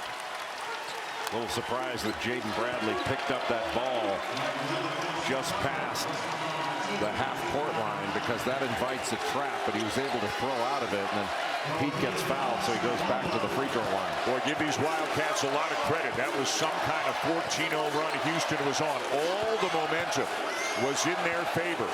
The Wildcats had foul trouble, but somehow, Jay, they turned this game back around in their favor. Misses the front end. Flemings. And a three from Miller will go, and it's down to 6 with 1:04 to go.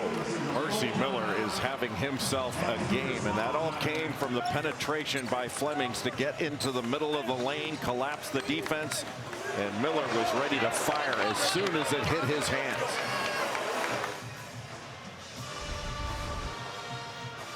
Really nice job by Kingston Flemings of getting into the lane. And just about all 5 Wildcats were either in or hugging the lane. But Mercy Miller was prepared to fire that as soon as he caught it. Miller's got 13 points in 20 minutes off the bench. She's had 2 higher scoring games this year, but they were both against lesser competition in non-conference play. He's a big reason why Houston is still within striking distance with just over a minute to go. Meanwhile, Champ Week continues. Next, it's on to Charlotte. And the championship game in the T. Rowe Price ACC tournament. The top seed Duke shorthanded because of injuries to Caleb Foster, Patrick Gumba, but they do have Cameron Boozer, the front runner for the National Player of the Year, as they take on the 2 seed Virginia. No player has been as consistent at the highest level this year than Cameron Boozer.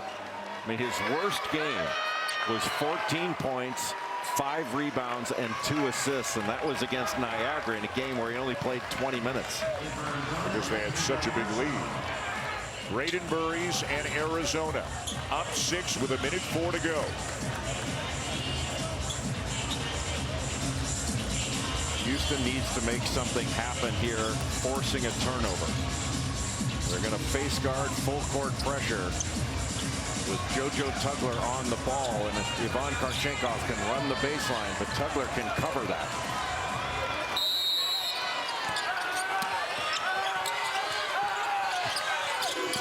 Karchenkov lofts it up for Bradley, and he's going to try to finish it. Can't do it. Back comes Flemings. Uzan hit it, and it's a 3-point game. Honestly, not really sure why Jaden Bradley decided to take that all the way. A 1-possession game now with 50 seconds to go. And a timeout for Arizona. That might have been one that Jaden Bradley would have preferred to catch it, get it across half, and burn clock, make Houston foul you. It was difficult to get the ball in, but Jaden Bradley goes long. But why not pull this one back out and run some clock? Instead, the challenge shot is missed, and in transition, a great sidestep three by Milos Uzan. But there is no quit in this Houston team. No quit at all. That is Uzan's first three of the night, and he made a great play to get himself open. He knew they needed a quick score, and a three was a whole lot better than two. And now the Wildcats have to be feeling a little bit of game pressure just about executing it. A lot of game pressure. Job number one is get the ball in bounds cleanly. But you don't have to foul if you're Houston. You can play this out.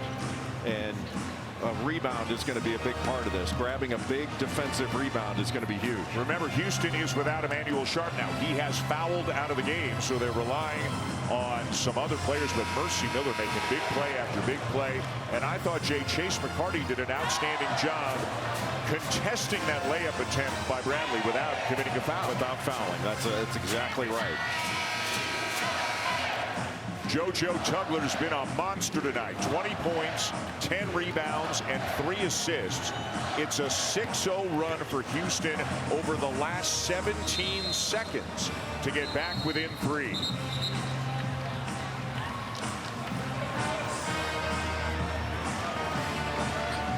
Houston is out of timeouts. Arizona's got one. Arizona's got the arrow. Arizona's got the ball. Arizona's got the lead. But it feels a lot different than it did just moments ago. And Kelvin Sampson sticking with the quicker lineup. Chris Sinek Jr. not in the lineup. They play this out, right? Absolutely. Yeah. Kelvin Sampson going to trust his defense. Bradley to Karchenkov, a big second half for him. Tipped away and out of bounds. Still Arizona ball with 5 on the shot clock.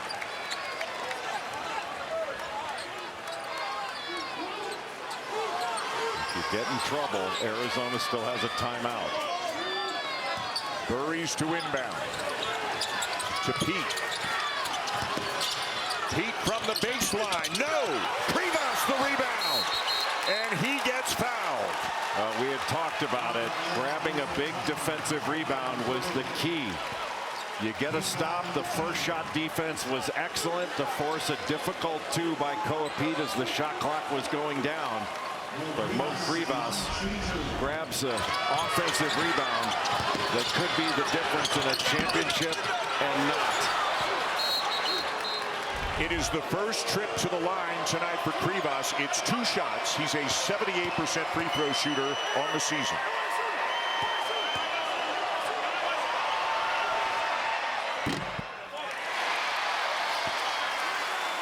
Even if he makes this one, you don't have to have it. Just get the ball down court and get it to the basket. If the defense collapses and then you get a 3, that's great. But you don't have to force up a challenge 3. 2 huge free throws for Privas. Awaka is coming in. Privas is coming out. And the free throw line, Dan, has been the difference. 21 for 25 versus 8 for 12. Into Flemings. As Jay said, they need a quick score. Flemings can't get it to go in. Miller can't. Follow no. Bodies flying. As McCarty had a look at it as well. We have an Arizona foul and free throws coming for the Cougars. And it's Koa Pete who has fouled out of the game. And even though Houston going to the foul line here, a lot of time went off the clock to even get that foul after the miss by Flemings and the scramble for the rebound. What a game Pete had tonight. It's hard to believe he's a freshman.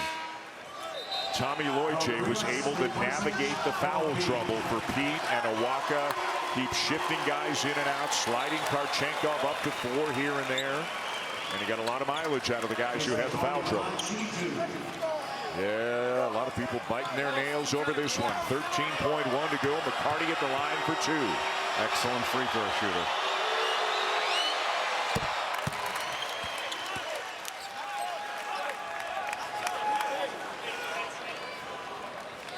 Arizona does have one timeout remaining.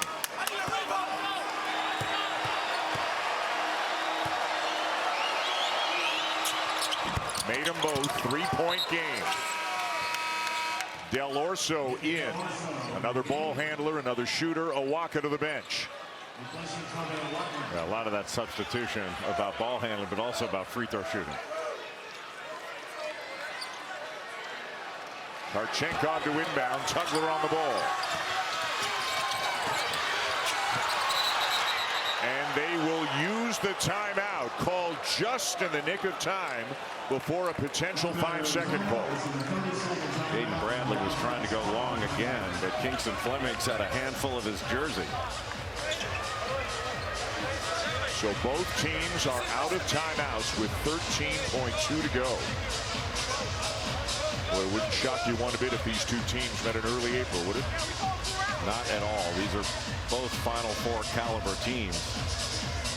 How happy will these two teams be to play somebody other than a Big 12 opponent? I was just thinking that. Arizona is a lock for a 1 seed. You would think no matter what happens tonight, Joe Lunardi's got Houston on the 2 line right now. But what these two coaches, these two programs are thinking about is a championship here tonight.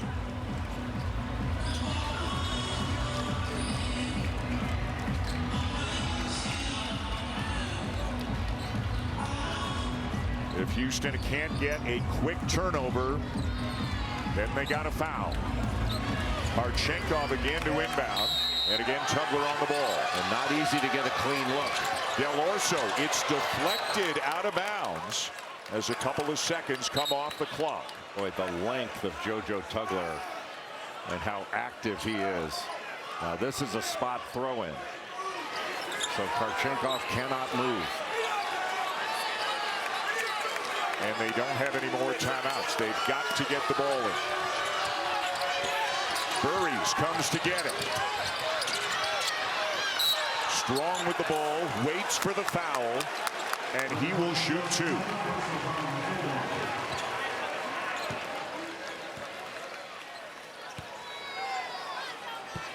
What a physical battle this has been between the top 2 seeds here in the Big 12. Burries is a 79% free throw shooter on the season and a perfect 5 for 5 tonight.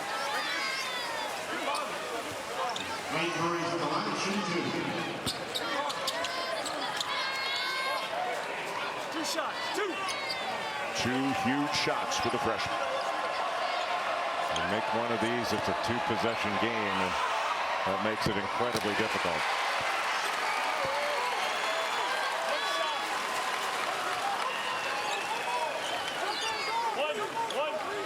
Braden Burry's dad looking on, along with thousands of Arizona fans.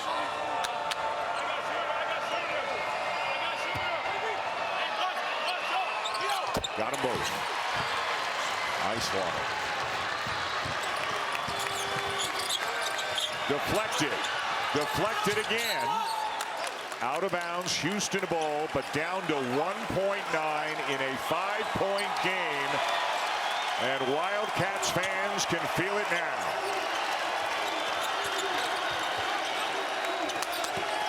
That will do it. The regular season champs are the tournament champs here in Kansas City.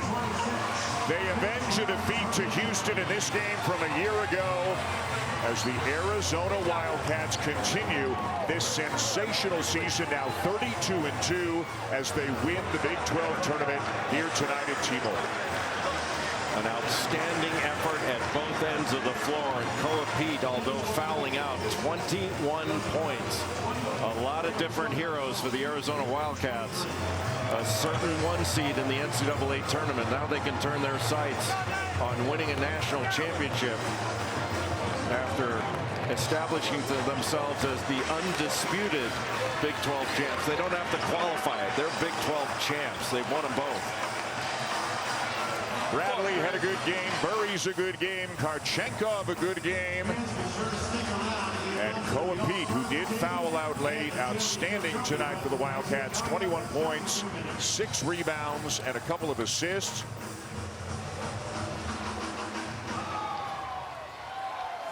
A great team effort. Houston fought hard. Arizona did just enough to hold them off. Time now for our player of the game, brought to you by Phillips 66. He's Koa Pete, and he's with Chris Butler. Koa, congratulations. Big 12 regular season and tournament champions. You had such a big day despite the foul trouble. How were you able to do it against this aggressive defense? Just my teammates, you know, they put me in great spots to score, and I'm just doing whatever the team needs me to do to win, and I'm just proud of the guys, man. We worked for this, and we deserve this. You came up big today. It was Jaden Bradley yesterday. What is it about the DNA of this team? Houston goes on that 14-0 run. You guys never panic. No, it's the next guy mentality. You know, it's not going to be my night every night. It's not going to be Braden's night every night. It's not going to be JB's night every night. It's someone different every night. And Braden had a good night, too, so he needs to be talked about as well. Congratulations, Braden, as well. Before I let you go, I know there's still big plans for you ahead in March and early April. But as a freshman, to be on this team, to be able to celebrate some hardware, what does this feel like? It's amazing, man. I'm blessed. I'm blessed. All glory to God. Congratulations, guys. A great effort by the Wildcats tonight, and a great season continues as they win the Big 12 tournament. Look at the joy on the face of Tommy Lloyd. By the way, Jaden Bradley named the most outstanding player of the tournament, just like he was in the league during the regular season. Burries had 21. Pete had 21. They fought hard and held off a very determined Houston Cougars team to win the title. Let's go to Charlotte now with Dickie B and Corey Alexander. Hello, Dave O'Brien.